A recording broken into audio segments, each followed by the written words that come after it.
Bharatiya Janata party के क्षेत्रीय अध्यक्ष श्री कमलेश मिश्र जी, जिलाध्यक्ष श्री राजेश शुक्ला जी, भारतीय जनता पार्टी के लोकसभा मिश्रित क्षेत्र से प्रत्याशी श्री अशोक रावत जी, हमारे लोकप्रिय विधायकगण श्री रामकृष्ण भार्गव जी, आशीष सिंह आसू जी, श्रीमती अलका रघुवंशी जी, श्री पवन सिंह चौहान जी, जिला पंचायत अध्यक्ष श्रीमती सरदा सागर जी, प्रवासी विधायक श्री श्यामधनी राही जी, आज के इस कार्यक्रम में उपस्थित पूज्य संत स्वामी विद्या चैतन्य जी, स्वामी देवेंद्रानंद सरस्वती जी, महंत नारायण दास जी,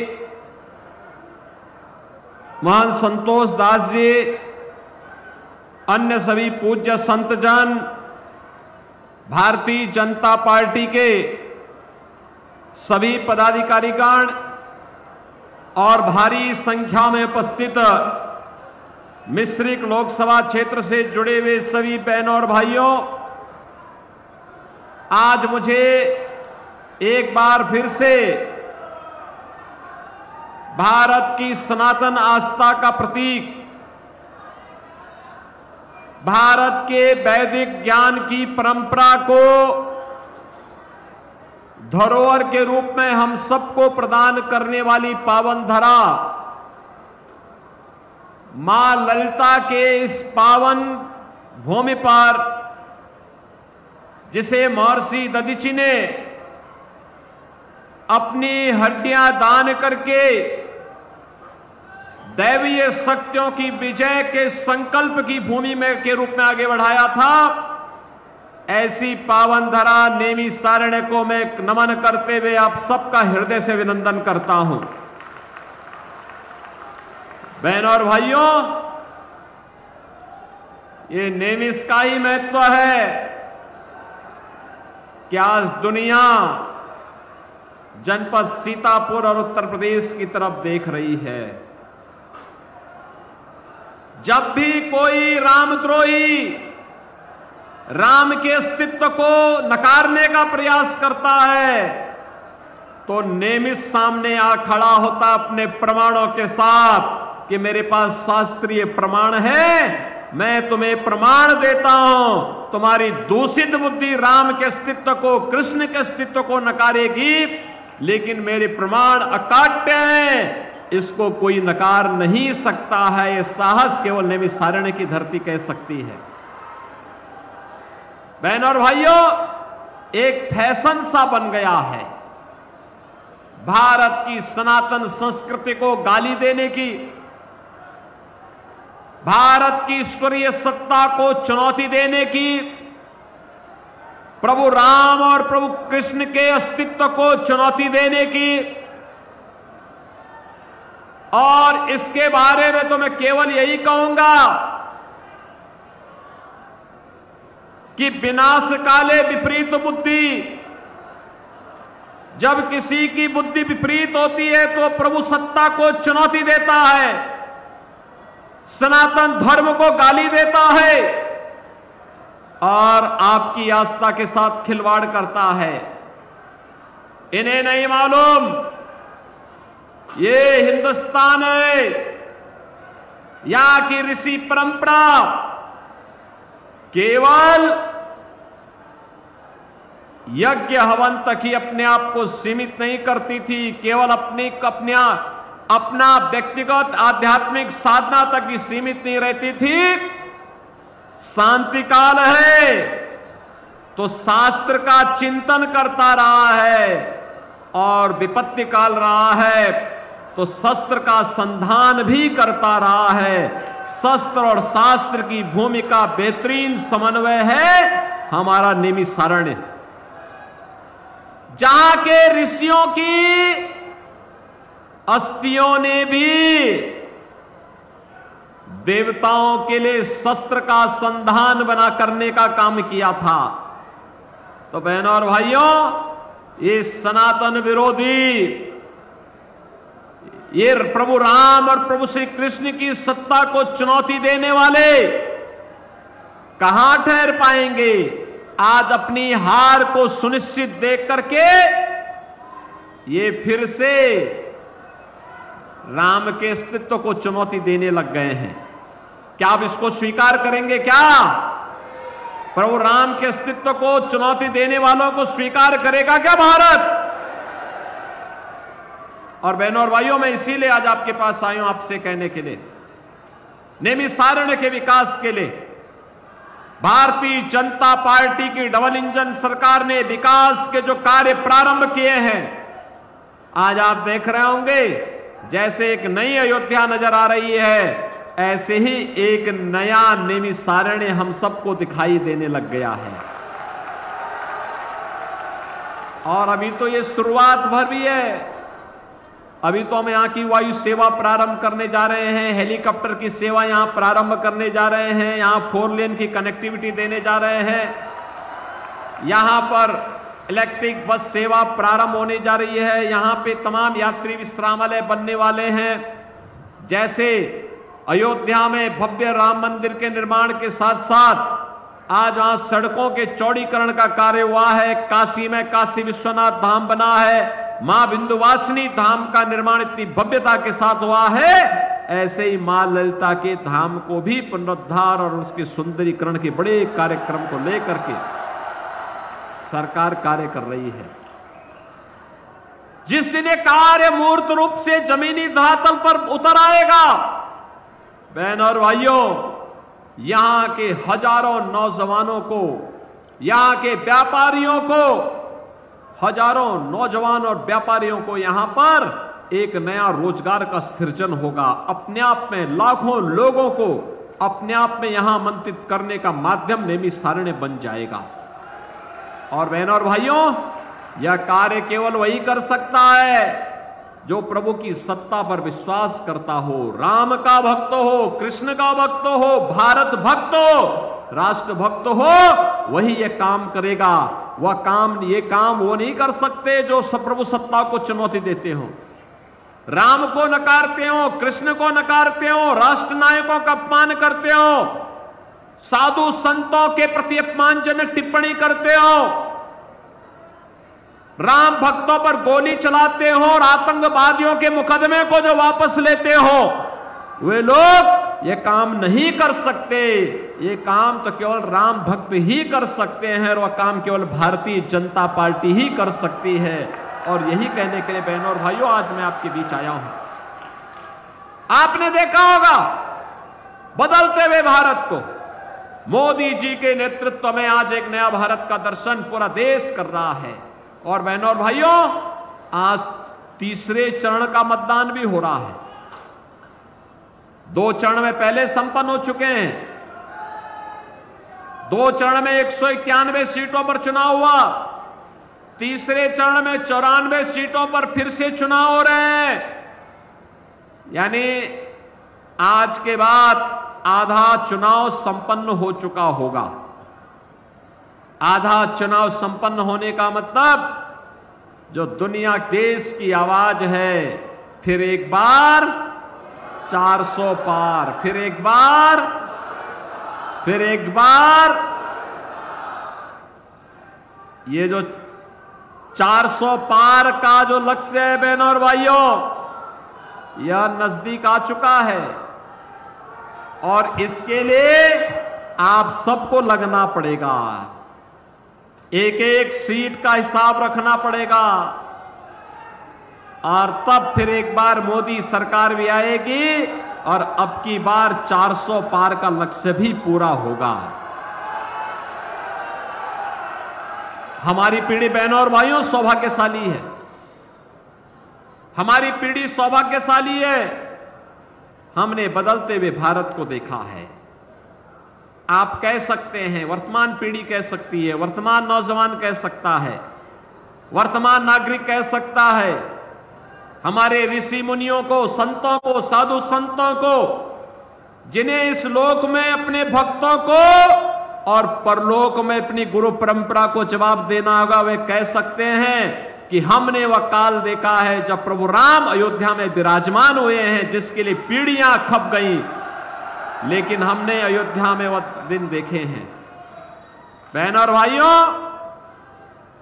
हम में से हर व्यक्ति कह सकता हमने बदलते हुए भारत को देखा है, जिस भारत ने दुनिया के अंदर अपना सम्मान बढ़ाया है, जिस भारत की सीमाएं सुरक्षित हुई हैं, जहां आतंकवाद के सामने घुटना सरकार नहीं टेकती, बल्कि आतंकवाद को नेस्तनाबूद करके हमेशा के लिए उसकी राम नाम सत्य है कि यात्रा निकालने का जज्बा जिस सरकार में रहा हो।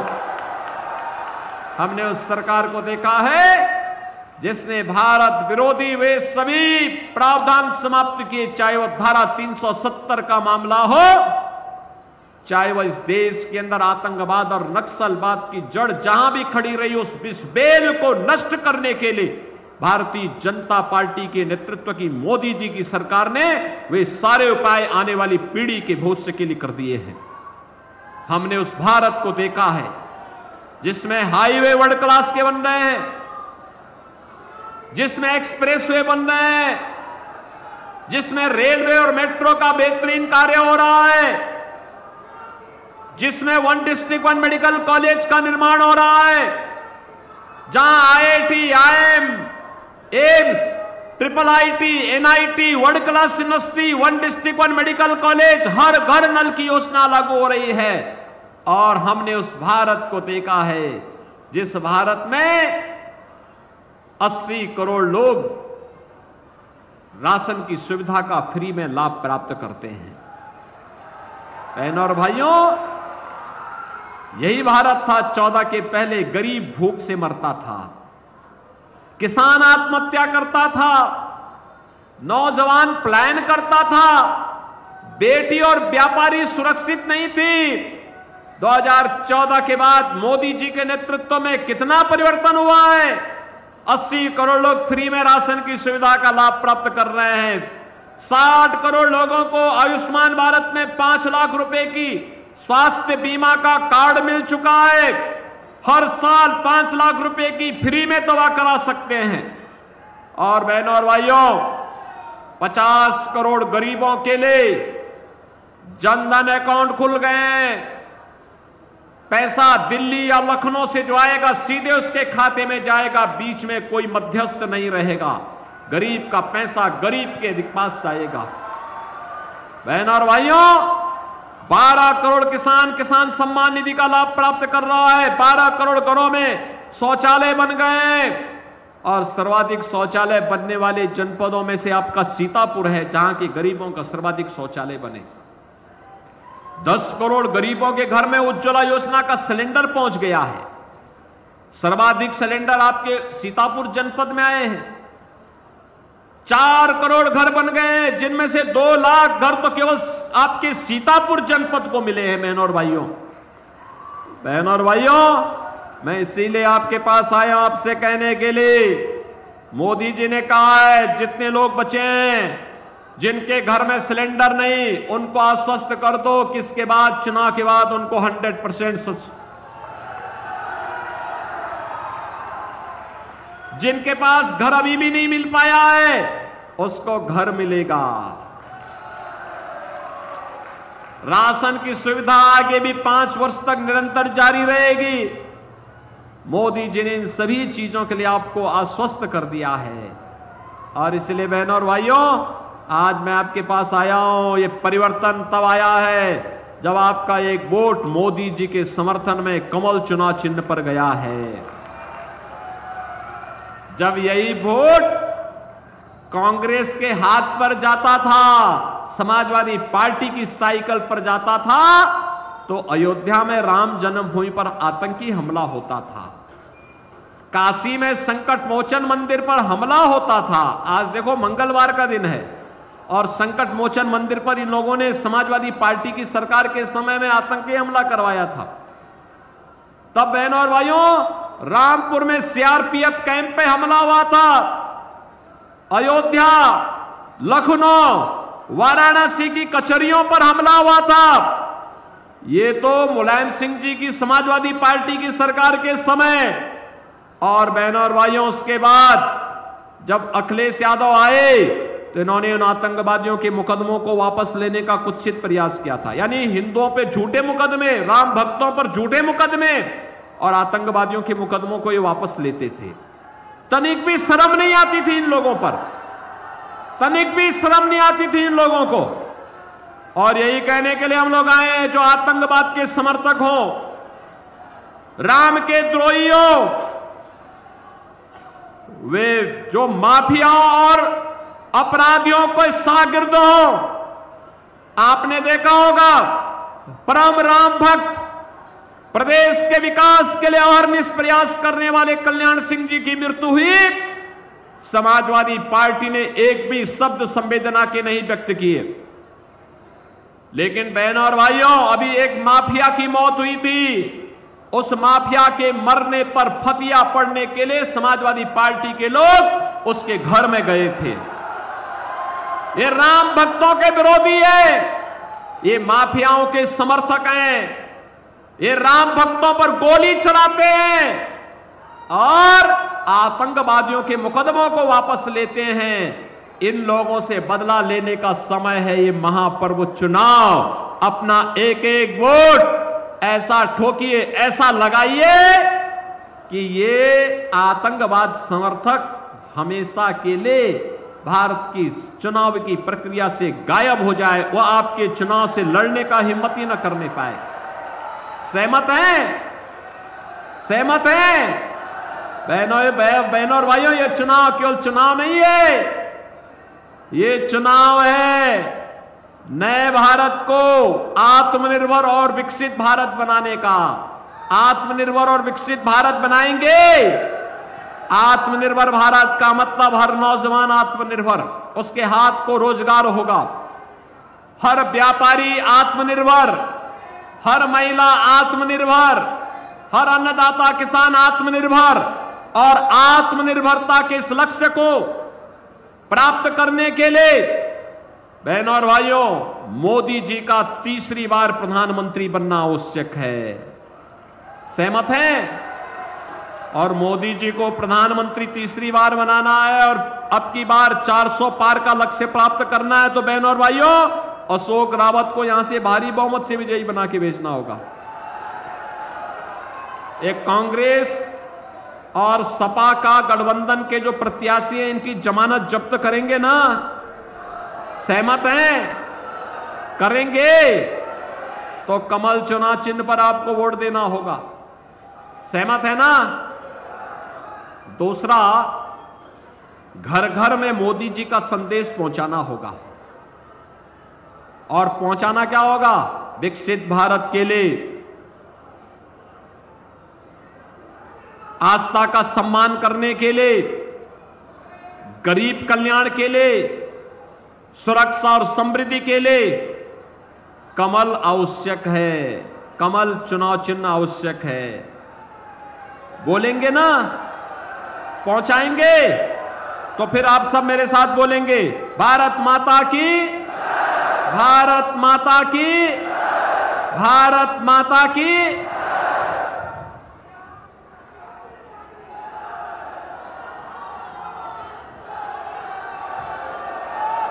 भारत माता की, भारत माता की, भारत माता की। अब चौथे और पांचवें चरण के चुनाव के लिए प्रचार जारी है और आज मुख्यमंत्री पहुंचे और यहां पर अपने प्रत्याशी के पक्ष में वोट किया है।